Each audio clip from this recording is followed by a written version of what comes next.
Subscribe करें हमारा YouTube channel और यदि सब्सक्राइब कर लिया है तो नए वीडियो के नोटिफिकेशन मोबाइल में प्राप्त करने के लिए बेल आइकन दबाएं।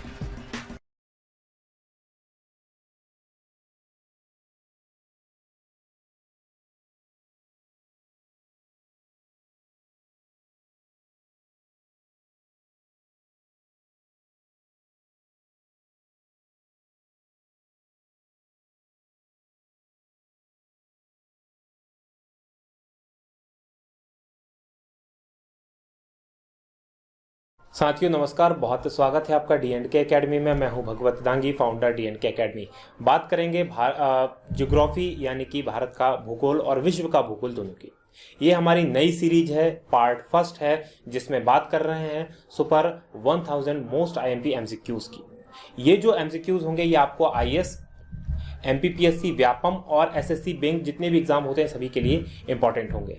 इसमें बात करेंगे क्वेश्चन P1 से लेकर, ये पार्ट 1 है, क्वेश्चन नंबर 1 से लेकर क्वेश्चन नंबर 20 तक की, जो होगी फुल मैप और डिस्क्रिप्टिव, यानी कि डिस्क्रिप्टिव पूरा डिस्क्रिप्शन दिया जाएगा और मैप्स वगैरह का पूरा यूज किया जाएगा ताकि आपकी जो कॉन्सेप्ट्स हैं उस चीज के लिए बहुत अच्छे से क्लियर हो सके। सिर्फ सीधे सीधे आपको चीजें नहीं बताई जाएंगी। तो चलिए शुरू करते हैं।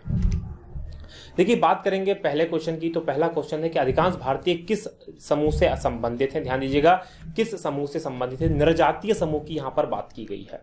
नृजातीय समूह मतलब जिसे आपने देखा होगा, इंडियंस हैं, फिर अंग्रेज होते हैं, अफ्रीकन्स होते हैं, चाइनीज होते हैं। तो इनके बीच में हैं सभी ये इंसान ही, लेकिन इनके बीच में कुछ अंतर है, कुछ बेसिक्स अंतर हैं। तो इस हिसाब से अलग अलग समूह में बांटा गया है। चलिए, अगर बात करें इंडियंस की हम, तो इंडिया जो है वो नृजातीय जो इतिहास है बहुत जटिल है। 2013 में एक सर्वे हुआ था, उसके अनुसार की बात करें तो भारत के अंदर इंडो आर्यन जो है वो 72% जो है इंडो आर्यन है। इंडो आर्यन कैसे होते हैं? ये जो पहली तस्वीर है ये इंडो आर्यन की होती है, जो थोड़े गोरे होते हैं और आंखें जो उनकी होती थोड़ी सी बड़ी होती हैं, काफी सुंदर टाइप के जो दिखते हैं थोड़े से, वो जो होते हैं इंडो आर्यन होते हैं।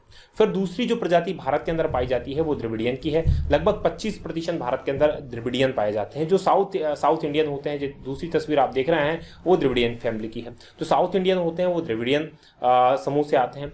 फिर मंगोलाइड जो भारत में पाए जाते हैं वो 3% पाए जाते हैं। जो तीसरी तस्वीर देख रहे हैं ये मंगोलाइड की है। जो पूर्वोत्तर भारत में, उत्तर पूर्वी भारत के अंदर जो पाए जाते हैं वो जो होते हैं, जो पहाड़ी क्षेत्र में पाए जाते हैं, जिनकी हाइट थोड़ी सी कम होती है, वो मंगोलाइड प्रजाति के होते हैं। तो जो इंडो आर्यन प्रजाति है वो नार्डिक प्रजाति के नाम से भी इसे जाना जाता है, और यूरोपियन जो काकेसियस प्रजाति है उससे ये संबंधित है। तो इसका सही आंसर होगा ए, काकेसियस। भारत के अंदर अधिकांश जो लोग हैं वो काकेसियस प्रजाति के पाए जाते हैं। अब बात करेंगे विश्व के कुल भौगोलिक क्षेत्रफल में भारत की भागीदारी कितनी है। भारत की भागीदारी पूरे विश्व के भौगोलिक क्षेत्रफल में कितनी है? तो ध्यान दीजिए, इसके आंसर को हम देखें तो विश्व का जो कुल भौगोलिक क्षेत्रफल है वो है 51,72,000 वर्ग किलोमीटर। वहीं भारत के क्षेत्रफल की बात करें तो भारत का क्षेत्रफल है 32,87,263 वर्ग किलोमीटर, और पूरे विश्व के भूगोल का ये बनता है 2.4%। अगले क्वेश्चन की बात करें तो भारत के उत्तरी छोर से दक्षिणी छोर के बीच की अनुमानित दूरी, या भारत के उत्तरी छोर से दक्षिणी छोर की दूरी क्या है? देखिए, 4 ऑप्शन यहाँ पर दिए गए हैं। सही आंसर को देखें, यदि भारत के उत्तरी छोर और दक्षिणी छोर के बीच में हम दूरी देखें तो वो है 3214 किलोमीटर। यहाँ पर आप देखिएगा, यहाँ पर मैप है नीचे की तरफ, जहां पर ये पेन का कर्सर है, आप देखिएगा यहाँ पर, यहाँ से लेके और यहां तक की बात की जा रही है। ये है दक्षिणी छोर और ये है उत्तरी छोर, तो इसके बीच की जो दूरी है 3214 किलोमीटर है। वहीं अगर पूर्वी से पश्चिमी छोर की बात करें, यहां से लेकर तो यहां तक की बात करें तो ये है 2933 किलोमीटर, 2933 किलोमीटर है इस पूर्वी से पश्चिमी क्षेत्र की दूरी। भारत की जल सीमा कहां तक फैली है? ध्यान दीजिएगा, भारत की जल सीमा इसको नापते हैं नॉटिकल मील में। ठीक है, तो ऑप्शंस आपके सामने हैं, देखेंगे हम इसको पूरा एक्सप्लेनेशन। तो भारत के तटीय जल का वर्गीकरण इस प्रकार किया गया है। पहला जो होता है क्षेत्रीय जल सीमा, यानी टेरिटोरियल वाटर जो होता है भारत की, इसको सीमा हम मान सकते हैं, वो 12 नॉटिकल मील है। यहाँ पर आप देखेंगे ये भारत की तटरेखा, तटरेखा से 12 नॉटिकल मील आगे जाएंगे तो वहां तक है हमारी भारत की क्षेत्रीय जल क्षेत्र या टेरिटोरियल वाटर। उसके बाद आता है संलग्न क्षेत्र, जिसे कंटिजियस वाटर कहते हैं। ये इसी के आगे होता है, 24 नॉटिकल मील तक होता है संलग्न क्षेत्र। तीसरा जो सबसे इंपॉर्टेंट होता है वो अनन्य आर्थिक क्षेत्र, या EEZ भी इसे कहते हैं, एक्सक्लूसिव इकोनॉमिक जोन। यहाँ पर आप देख सकते हैं ये एक्सक्लूसिव इकोनॉमिक जोन की सीमा है, और ये होती है 200 नॉटिकल मील। तो ये देखें भारत की एक्सक्लूसिव, क्योंकि यहाँ पर लक्षद्वीप है इसलिए इसकी जो है यहाँ आगे बढ़ गई है। यहाँ पर आप देखेंगे इधर फैली हुई है, यहाँ पर आप देख रहे हैं अंडमान निकोबार है। तो ये जो है भारत का एक्सक्लूसिव इकोनॉमिक जोन जो 200 नॉटिकल मील तक फैला हुआ होता है। पांचवा क्वेश्चन, निम्नलिखित में से भारत का अक्षांशीय विस्तार क्या होगा? बहुत इंपॉर्टेंट है, अक्षांशीय विस्तार कई बार परीक्षाओं में पूछा जाता है और आपको इसका आइडिया होना जरूरी है। देखिए, भारत के अक्षांशीय विस्तार की बात करें तो इससे पहले हमें पृथ्वी को समझना होगा। पृथ्वी को अक्षांश और देशांतर रेखाओं में बांटा गया है, तो ये हमसे अक्षांशीय विस्तार की बात कर रहे हैं। देखिए, अक्षांशीय विस्तार की बात करें तो भारत की जो मुख्य भूमि है उसका अक्षांशीय विस्तार 8 डिग्री 4, यहां से ले आप देखेंगे तो 8 डिग्री 4 नॉर्थ। देखिए, जो बीच की 0 डिग्री अक्षांश है या जिसे इक्वेटर कहते हैं, उससे ऊपर का जो हिस्सा है वो नॉर्थ कहलाता है, उससे नीचे का जो हिस्सा है वो साउथ कहलाता है। तो भारत पड़ता है उत्तरी गोलार्ध के अंदर, तो ये आ गया नॉर्थ। 8 डिग्री 4 से 37 डिग्री 6, तो यहाँ पर जहाँ सबसे ऊपर जहाँ भारत की सीमा लगती है यहाँ पर है 37 डिग्री 6, तो ये जो है इसके बीच में भारत है, तो ये उत्तरी अक्षांश के बीच में है। इसमें यदि द्वीपों को शामिल कर दिया जाए, ये ध्यान दीजिएगा ये मुख्य भूमि की है, द्वीपों को यदि इसमें शामिल कर दिया जाए तो द्वीप यहाँ पर जो भारत का दक्षिणी बिंदु है, सबसे दक्षिणी बिंदु इंदिरा पॉइंट, वो यहाँ पर पड़ता है 6.5 डिग्री नॉर्थ, यानी कि 8 डिग्री 4 है तो उससे नीचे मालूम पड़ा 6 डिग्री 4 पे आके भारत का दक्षिणतम बिंदु पड़ता है। तो ध्यान दीजिएगा, मुख्य भूमि 8 डिग्री 4 से शुरू होती है, वहीं दक्षिणतम बिंदु या द्वीपों को शामिल कर दिया जाए तो वो 6 डिग्री 4 से शामिल होता है, तो 37 डिग्री 6 तक जाता है। तो भारत का जो दक्षिणी बिंदु है वो 6 डिग्री 4 है, जो कि दक्षिणतम बिंदु है और निकोबार द्वीप में ये स्थित है। वहीं मुख्य भूमि की बात करें तो 8 डिग्री 4 से, अधिकतर आपसे मुख्य भूमि का ही पूछा जाता है। 8 डिग्री 4 से लेकर 37 डिग्री 6 तक ये इसका फैला हुआ है, तो ये एक इंपॉर्टेंट है, आपको ये बताना है। चलिए अगले की बात करें हम, कौन सी अक्षांश रेखा भारत के मध्य से होकर गुजरती है? तो अक्षांश रेखाएं कौन सी ऐसी है जो भारत के बिल्कुल बीच में से होकर गुजरती है, उनकी बात करें तो देखिए, भारत के बीच में से जो होकर गुजरती है 23.5 डिग्री 23.30 डिग्री की जो रेखा है, उत्तरी अक्षांश रेखा, जिसको कर्क रेखा के नाम से भी जाना जाता है, ये जो रेखा है भारत के बिल्कुल बीचों बीच में से होकर गुजरती है। ध्यान दीजिएगा, भारत के 8 राज्यों से होकर ये जाती है। सबसे पहले जाती है गुजरात में, उसके बाद राजस्थान, फिर तीसरे नंबर पे मध्य प्रदेश। यहाँ ध्यान दीजिएगा, आप में देखते जाएं, तीसरे नंबर पे मध्य प्रदेश, चौथे नंबर पे आप देखेंगे छत्तीसगढ़, झारखंड, पश्चिम बंगाल, उसके बाद ये जाती है त्रिपुरा में और फिर मिजोरम में। तो इस तरह से भारत के 8 राज्यों से होकर गुजरती है।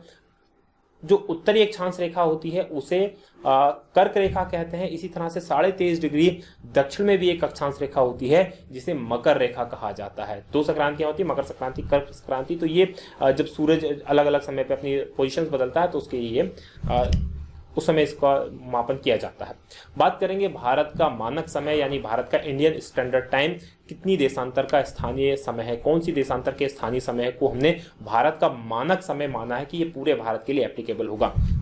ध्यान दीजिएगा, भारत का जो मानक समय है वो 82.5 डिग्री पूर्वी देशांतर से लिया जाता है। 82.5 डिग्री की बात करें तो ये IST रेखा जो नैनी जगह का नाम है, इलाहाबाद के पास से होकर गुजरती है नैनी, तो इसका सही आंसर है 82.5 डिग्री। ध्यान दीजिएगा, यहाँ पर आप मैप देख रहे हैं, उसमें ये जो रेखा है ये 82.5 डिग्री की रेखा है, जो कि 5.5 घंटा आगे है ग्रीनविच मीन टाइम से। 0 डिग्री की ग्रीनविच रेखा लंदन के पास एक ग्रीनविच शहर है, वहां से होकर गुजरती है। उसके पूर्व में जहां जाते हैं तो वो प्लस में समय होता है, उसके पश्चिम में अगर आप जाओगे तो माइनस के अंदर समय होता है। तो ये अगले जो क्वेश्चन होगा उसमें हम इसको समझेंगे कि टाइम कैसे कैलकुलेट किया जाता है और किस तरह से हम 5.5 घंटा आगे हैं। भारतीय मानक समय ग्रीनविच रेखा से 5 घंटे 30 मिनट आगे है।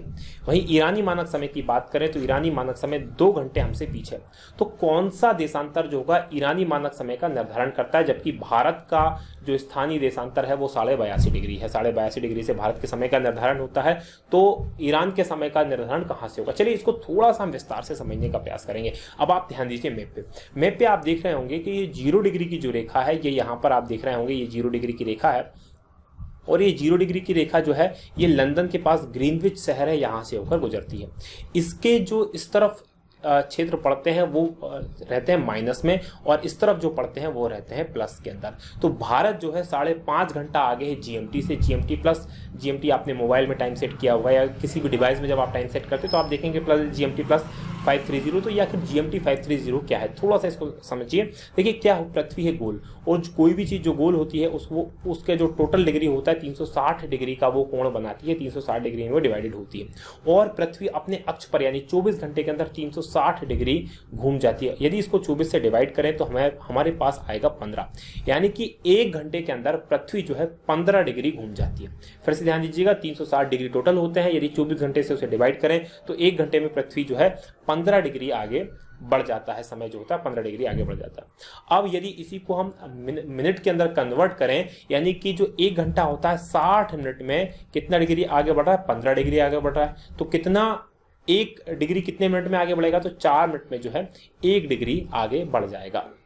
ध्यान दीजिएगा, 4 मिनट में 1 डिग्री आगे बढ़ जाएगा। अब भारत का जो समय है वो है 82.5 या 82 सही 1/2 डिग्री। अगर 82 सही 1/2 डिग्री को आप डिवाइड करेंगे 4 से तो आपको 5.5 प्राप्त हो जाएगा। आप इसे करके देख लीजिएगा, 5.30 ये प्राप्त हो जाएगा।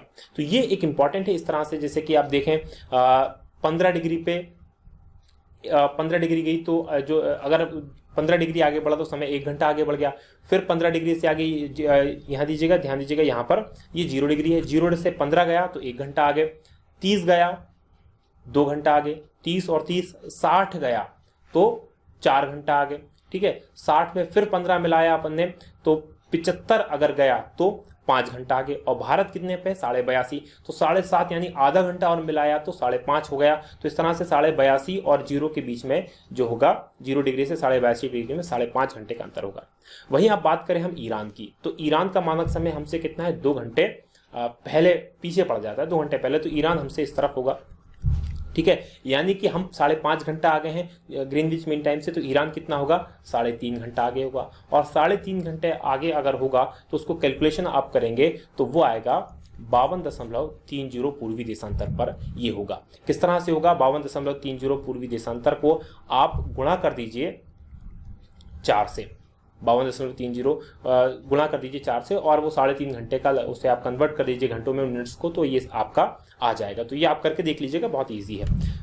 अगली बात करते हैं, यदि अरुणाचल प्रदेश में 6 बजे सूर्योदय होता है तो सौराष्ट्र में सूर्योदय का समय क्या होगा, स्थानीय समय क्या, संभावित समय जो सौराष्ट्र होगा वहां पर कितनी बजे सूरज उगेगा। ध्यान दीजिएगा, इसको बहुत सिंपल सा हमने देखा था, इससे पहले भी हमने देखा कि भारत का जो पूर्वी देशांतर है, सबसे पूर्वी जो बिंदु है वो है 97.25। वहीं सबसे दक्षिणी की बात करें तो सबसे दक्षिणी जो है 68.7। यदि इन दोनों के अंतर को निकाला जाएगा तो इन दोनों का अंतर लगभग 29 डिग्री का इनके बीच में अंतर प्राप्त होता है।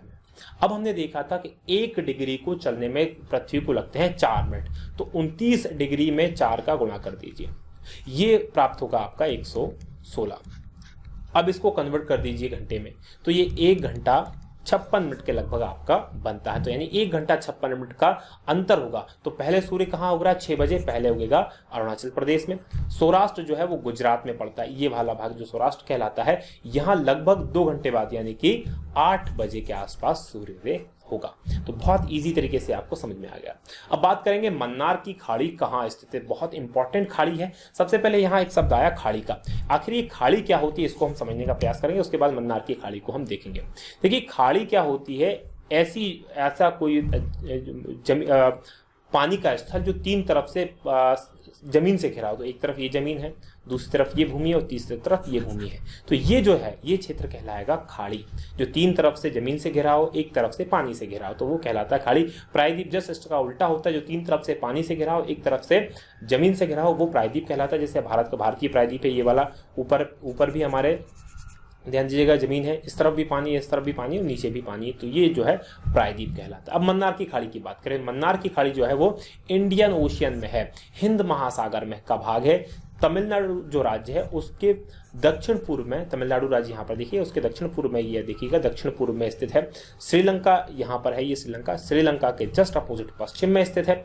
आदम का पुल, ये जो पुल है, ये वाला जो हिस्सा है, इसे एडम्स ब्रिज या राम सेतु भी कहा जाता है, आदम का पुल भी कहा जाता है। तो इसके यहाँ पर ये जो है गल्फ ऑफ मन्नार है, मन्नार की खाड़ी है।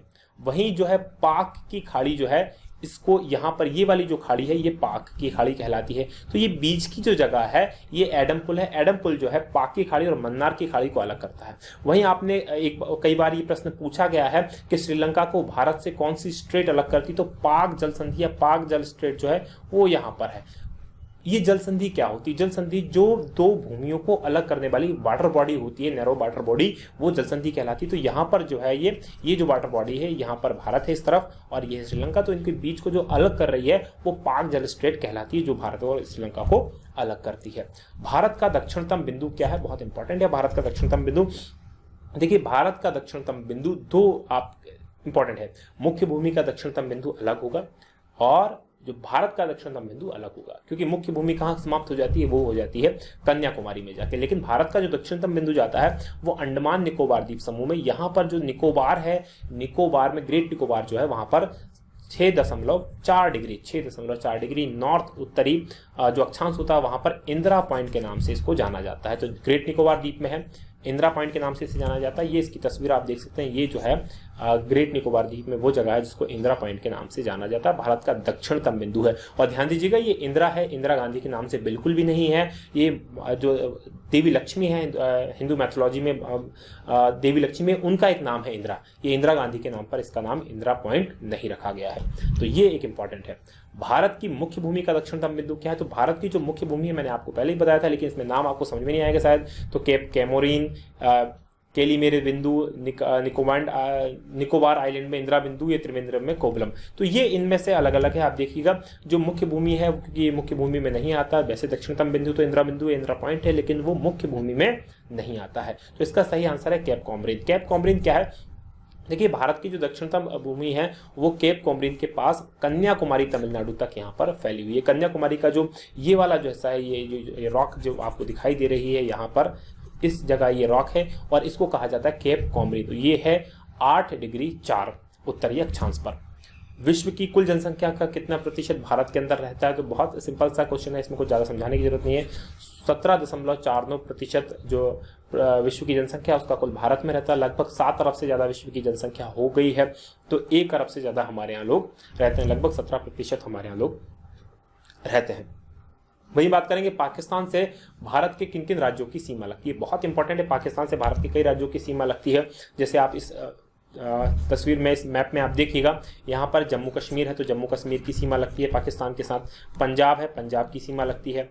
राजस्थान है, राजस्थान की लगती है और गुजरात की लगती है। तो ये 4 स्टेट हैं जिनकी सीमा लगती है। तो सही आंसर जो होगा हमारा बी होगा, गुजरात, जम्मू कश्मीर, पंजाब और राजस्थान जिनकी सीमा लगती है। भारत और पाकिस्तान के बीच सीमा का निर्धारण किसने किया था? बहुत इंपॉर्टेंट, भारत पाकिस्तान के बीच जो सीमा का निर्धारण किया था वो सर रेडक्लिफ ने किया था। तो लेकिन यहाँ पर आपको 2 रेडक्लिफ दिए गए हैं, सर कोरिल रेडक्लिफ और सर स्टेफोर्ड रेडक्लिफ। तो इसका सही आंसर है सर कोरिल रेडक्लिफ। जो भारत पाकिस्तान के बीच सीमा का निर्धारण करने के लिए कोरिल रेडक्लिफ की अध्यक्षता में, ये इनका फोटो है कोरिल रेडक्लिफ साहब का, इनकी अध्यक्षता में एक आयोग बनाया गया था और वो जो आयोग बनाया गया था उसने भारत पाकिस्तान की सीमा का निर्धारण किया था। और ये कोरिल रेडक्लिफ जो थे वो पैसे से वकील थे, भारत के बारे में बहुत ज्यादा जानकारी नहीं थी, इसलिए भारत की जो सीमा रेखा उसको रेडक्लिफ सीमा रेखा का नाम भी दिया जाता है। इन्होंने जो सीमा रेखा उस समय, क्योंकि ये था पश्चिमी पाकिस्तान और ये था पूर्वी पाकिस्तान, तो आज वर्तमान बांग्लादेश की, और ये जो सीमा है भारत की, ध्यान दीजिएगा कश्मीर उस समय स्वतंत्र रहा था, इसलिए कश्मीर का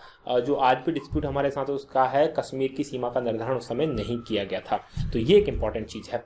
भारत और चीन के बीच की सीमा रेखा का क्या नाम है? भारत और चीन के बीच की सीमा का रेखा का नाम काफी लोगों को पता होगा, मैकमोहन रेखा है। लेकिन वो स्पेसिफिक कौन सी रेखा है? पूरी की पूरी रेखा जो मैकमोहन रेखा के नाम से नहीं जानी जाती। जो अरुणाचल प्रदेश है, अरुणाचल प्रदेश की जो यहाँ से लेकर भूटान से लेकर, तो ये जो रेखा है यहाँ तक की, इधर म्यांमार लग जाता है, ये जो रेखा है ये मैकमोहन रेखा के नाम से जानी जाती है। और जो चाइना है वो इस मैकमोहन रेखा को डिनाई करता, नहीं मानता। उसका कहना यह है कि जो अरुणाचल प्रदेश है पूरा के पूरा उसका हिस्सा है, और इस पे काफी डिस्प्यूट भी भारत और चाइना के बीच में लगातार रहते हैं। तो इसका सही है मैकमोहन रेखा। ड्यूरेंट रेखा की बात करें तो ड्यूरेंट रेखा जो है भारत और पाकिस्तान, अफगानिस्तान के बीच में खींची गई थी आजादी से पहले, लेकिन अब जब आजाद हो गया भारत तो पाकिस्तान बन गया, तो ड्यूरेंट रेखा जो है वो पाकिस्तान और अफगानिस्तान के बीच में है। वहीं रेड क्लिफ रेखा भारत और पाकिस्तान के बीच में, जिससे इससे पहले वाले क्वेश्चन में हमने बात की थी। कौन सी देश की सीमा सबसे लंबी सीमा अंतर्राष्ट्रीय सीमा भारत रेखा से जुड़ी हुई है? तो ये आपको इसका आंसर देना है। तो आपके सामने जो है बांग्लादेश, चीन, भूटान और पाकिस्तान। अब देखते हैं किसकी सीमा कितनी हमसे जुड़ी हुई है। सही आंसर इसका बांग्लादेश है। 4096.70 किलोमीटर जो रेखा है वो बांग्लादेश से हमारे साथ जुड़ी हुई है। चीन की बात करें तो चीन से 3488 किलोमीटर की सीमा, पाकिस्तान से 2910 किलोमीटर की और भूटान से हमारी 699 किलोमीटर की सीमा रेखा जुड़ी हुई है। लेकिन आप देखेंगे तो आपको लगेगा कि शायद ये चाइना से हमारी सीमा रेखा सर्वाधिक जुड़ी है, लेकिन ध्यान दीजिएगा बीच में नेपाल आ गया, इसके कारण चाइना से हमारी बहुत ज्यादा सीमा रेखा नहीं जुड़ी है। लेकिन जो भूटान है पूरा के पूरा भारत के अंदर इस तरह से धंसा हुआ है कि उसकी सीमा रेखा सबसे ज्यादा हो जाती है, उसके बाद चाइना की, उसके बाद पाकिस्तान की सीमा रेखा हमसे लगी हुई है। बात करें अंडमान और निकोबार द्वीप समूह एक दूसरे से कहां से पृथक हुए हैं, क्या किस जगह का नाम जिसको वो पृथक करते हैं? तो ध्यान दीजिएगा इस जगह का नाम है 10 डिग्री चैनल। इसको 10 डिग्री चैनल क्यों कहते हैं? देखिए ये ध्यान दीजिएगा, ये है अंडमान और ये है नीचे निकोबार। तो ये पोर्ट ब्लेयर जो राजधानी है वो अंडमान में है और निकोबार के अंदर जो हमने अभी पढ़ा था इंदिरा पॉइंट है। तो ये जो है यहाँ पर 11 डिग्री नॉर्थ, 8 डिग्री 4 पे भारत स्थित है। उसके ऊपर आप जाएंगे तो ये जो रेखाएं हैं उत्तरी अक्षांश रेखा, इन अक्षांश रेखाओं के नाम से इनका इतने डिग्री चैनल का नाम दे दिया गया है। तो 10 डिग्री जो अक्षांश रेखा है वहां से इन दोनों को अलग होता है, इसलिए इसको 10 डिग्री चैनल के नाम से जाना जाता है। बात करेंगे भारतीय समुद्र तट की लंबाई कुल कितनी है? भारतीय समुद्र की सीमा जो समुद्री तट से लगी हुई सीमा वो कितनी है? तो ध्यान दीजिएगा 3 तरह की सीमा है हमारी समुद्र तट से लगी हुई है। एक मुख्य भूमि है, दूसरी है स्थलीय सीमा और तीसरी है जो द्वीप है उनकी सीमा। यदि भारत के अरब सागर और बंगाल की खाड़ी की जो मुख्य भूमि है उसकी बात करें तो 6100 किलोमीटर, यानी यहाँ से लेकर ये लेके यहाँ से लेकर तो ये जो सीमा है ये 6100 किलोमीटर है। वहीं इसमें अगर द्वीपों को मिला जाए, ये लक्षद्वीप को मिला दिया और अंडमान निकोबार द्वीप को मिला दिया तो ये 7516.5 किलोमीटर हो जाती है। और स्थलीय सीमा की बात करें तो 15200 किलोमीटर की यहाँ पर ये स्थलीय सीमा पूरी भारत की है। और इस पूरी को एक साथ मिला दिया जाए तो 22716.5 किलोमीटर की हमारी सीमा रेखा बनती है।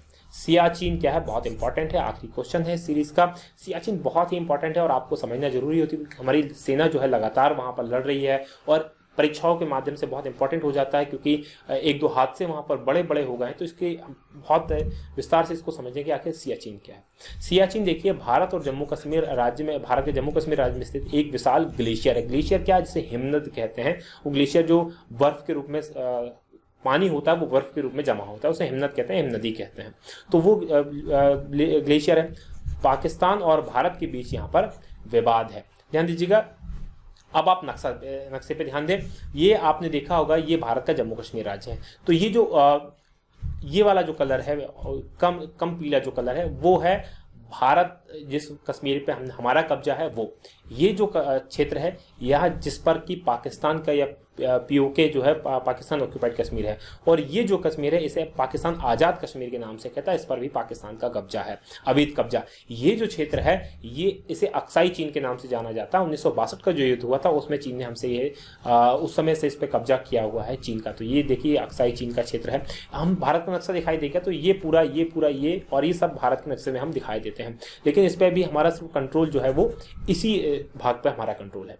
अब हुआ था क्या? तो ये जो रेखा आपको दिखाई देगी, अब मैं थोड़ा सा और इसको विस्तार में आपको समझाऊं तो यहां पर आप देखिए ये जो रेखा है ये वाली, ये एलओसी है, लाइन ऑफ एक्चुअल कंट्रोल, यहां तक जाती है ये एलओसी। इसमें देखिएगा ये देखिए दिखाई दे रहा है आपको, ये जो है एलओसी है जो यहां तक जाती है।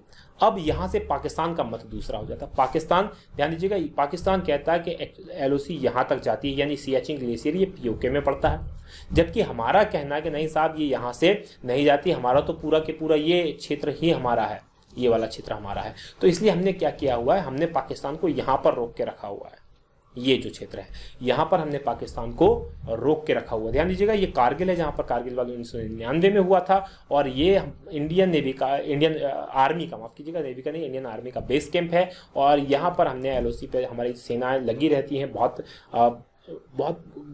बुरी परिस्थितियां यहाँ पर होती हैं। तो ये एक्साई चीन है। तो ये हमारा जो वीडियो है यहीं समाप्त होता है। यदि आपको ये वीडियो पसंद आता है तो इसे आप लाइक करें, शेयर करें और कमेंट करना बिल्कुल ना भूलें। साथ ही हमें जरूर बताएं कि आपको जो सीरीज़ है वो कैसी लग रही है। यदि आप हमें बताते हैं तो इस सीरीज़ को हम कंटिन्यू करेंगे। यदि आपको नहीं बताते हैं, हमें लाइक शेयर कमेंट करके नहीं बताते तो इस सीरीज़ को यहीं बंद कर देंगे। यदि आपको पसंद आया तो इसे लाइक जरूर करें। आज की बात हम यहीं समाप्त करेंगे। बहुत बहुत धन्यवाद। जय हिंद, जय भारत।